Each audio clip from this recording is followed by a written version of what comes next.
Adang Malik, R.A. Kartini, Pangeran Diponegoro, Ki Hajar Dewantara, Wahid Hashim, dan masih banyak pahlawan nasional Indonesia lainnya, salah satunya Cut Nyak Dien, seorang perempuan Aceh yang berjuang melawan penjajah.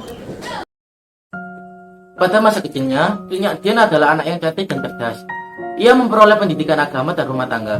Pada tahun 1862, ia dinikahkan dengan Tuku Cak Ibrahim Lamnga saat berusia 12 tahun. Keduanya dikaruniai satu anak laki-laki. Pada tanggal 26 Maret 1873, Belanda menyatakan perang terhadap Aceh dan mulai melepaskan tembakan Mariam ke daratan Aceh. Perang Aceh pertama pun meletus dan dimenangkan oleh Aceh. Tahun kemudian, perang kedua berlangsung namun Aceh jatuh ke tangan Belanda. Cut Nyak Dien, ibu beserta bayinya dievakuasi ke tempat yang lebih aman. Sedangkan suaminya berperang untuk merebut wilayah Namukim. Saat bertempur, Ibrahim dinyatakan tewas akibat serangan dari Belanda. Hal ini membuat Cut Nyak Dien bertekad besar untuk melakukan perlawanan terhadap Belanda.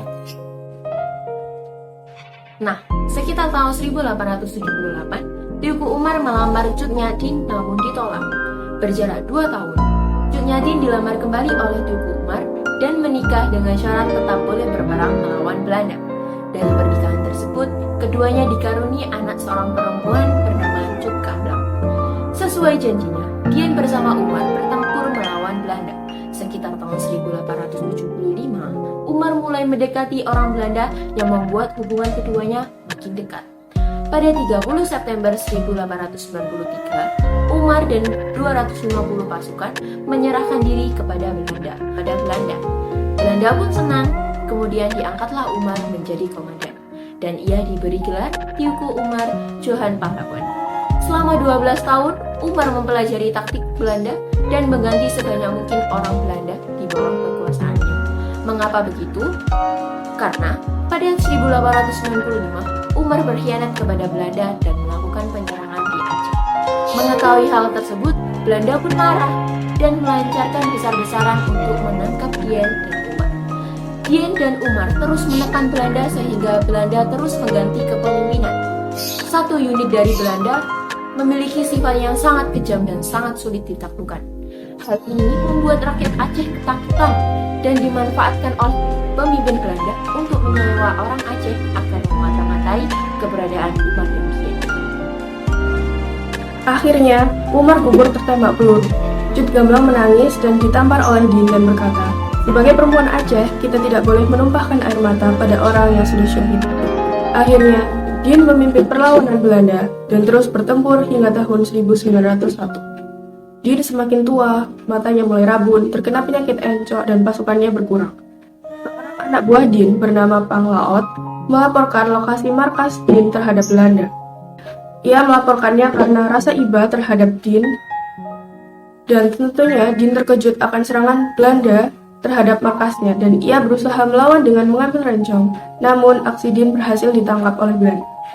Sementara Cut Gamblang melarikan diri ke hutan dan meneruskan perlawanan seperti yang dilakukan oleh kedua orang tuanya. Setelah ditangkap, Dien dirawat di Banda Aceh. Penyakitnya berangsur sembuh, namun Dien diasingkan ke Sumedang, Jawa Barat karena ketakutan Belanda apabila Dien berusaha untuk melakukan perlawanan kembali terhadap Belanda. Pada tanggal 6 November 1908, Cut Nyak Dien meninggal karena usianya yang sudah tua. Cut Nyak Dien ditetapkan sebagai pahlawan nasional pada 2 Mei 1964 oleh Presiden Soekarno. Sedangkan makam Cut Nyak Dien baru ditemukan pada tahun 1999 di daerah Sumedang, Jawa Barat, berdasarkan permintaan Gubernur Aceh Ali Hasan.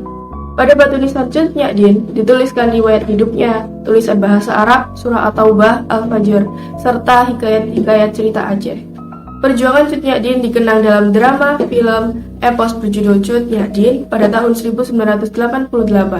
Namanya juga diabadikan di mata uang rupiah 10.000 keluaran tahun 1998. Banyak keteladanan yang dapat kita teladani dari perjuangan Cut Nyak Dien. Di antaranya yakni pantang menyerah dan bertekad kuat.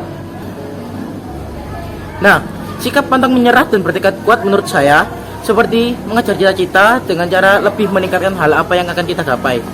Nah, kalau dari saya sendiri, sikap pantang menyerah dan bertekad kuat yang sedang saya lakukan sebagai pelajar, yaitu saya berusaha semaksimal mungkin untuk meraih cita-cita dengan rajin belajar, berlatih mengasah bakat dan minat serta melatih kepercayaan diri.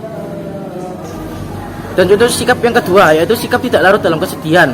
Yang menurut saya, seperti ketika saya merasa sedih, saya tidak terlalu dalam kesedihan dengan cara mendengarkan musik, bermain game. Yang kedua, keteladanan sikap Cut Nyak Dien yang tidak berlarut dalam kesedihan. Ketika saya sedang bersedih, yang saya lakukan sebagai pelajar umumnya yaitu menangis sepuasnya hingga hati saya lega. Selain itu, membeli makan yang saya inginkan saat itu juga, dan menonton film atau drakor yang saat itu ingin saya lihat.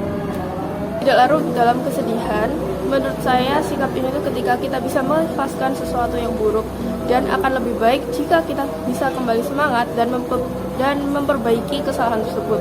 Seperti contohnya ketika saya kecewa karena nggak bisa belajar di sekolah yang saya inginkan waktu SMP dulu. Tapi seiring berjalannya waktu, saya menerima dan berusaha untuk mengalihkan pikiran-pikiran negatif tersebut untuk diubah ke pikiran yang lebih positif. Dan akhirnya saya bisa melewati itu. Dan yang ketiga, sikap pendirian yang kuat. Seperti ketika ada teman menawarkan atau mengajak kita melakukan suatu hal yang buruk, kita tolak dengan baik dan memberitahu akibat dari perbuatan tersebut. Terakhir, berpendirian kuat. Ketika saya ada agenda kerja kelompok, di waktu bersamaan ada teman saya yang mengajak keluar untuk main. Namun, tawaran teman saya tersebut saya tolak karena tugas kelompok lebih utama dan harus diselesaikan daripada bermain. Dan juga, waktu bermain pasti adalah waktu sendiri, sedangkan tugas memiliki deadline. Menurut saya, pendirian yang kuat itu ditandai dengan sikap yang konsisten dan tidak terpengaruh oleh sekitar. Yang pernah aku terapkan contohnya itu ketika banyak distraksi ataupun gangguan saat melakukan suatu hal. Nah, misalkan belajar atau mengerjakan tugas rumah, bersih-bersih rumah, itu kan biasanya banyak distraksi tentunya. Seperti rasa malas, ingin istirahat, dan menunda-nunda terus. Nah, biasanya untuk menghindari hal itu, saya membuat jadwal dan target tentang apa yang akan saya selesaikan atau apa yang saya selesaikan lebih awal sehingga bisa lebih fokus dan tidak terdistraksi atau terganggu oleh hal-hal yang dapat menunda selesainya suatu hal tersebut.